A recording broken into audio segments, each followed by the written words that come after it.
ఉత్తరాఖండ్లోని బద్రీనాథ్ ఆలయం కాసేపటి క్రితమే తెరుచుకుంది. ఏడాది తర్వాత మళ్లీ ఇప్పుడు టెంపుల్ తలుపులు తెరుచుకున్నాయి.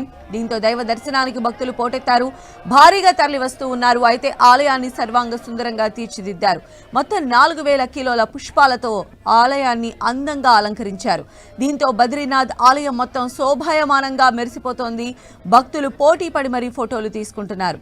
ఇక బద్రీనాథ్ ఆలయ ద్వారాలు ప్రతి ఏడాది వేసవి సీజన్లో మే మొదటి వారంలో తెరుచుకుంటాయి.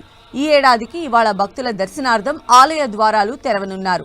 ఇవాళ ఆలయ ద్వారాలు తెరుచుకోనున్న నేపథ్యంలో నిన్ననే రంగురంగుల పూలతో ముస్తాబు చేశారు. ఆలయాన్ని పూలతో అలంకరించిన వీడియోను బద్రీనాథ్ ఆలయ కమిటీ సోషల్ మీడియాలో షేర్ చేసింది.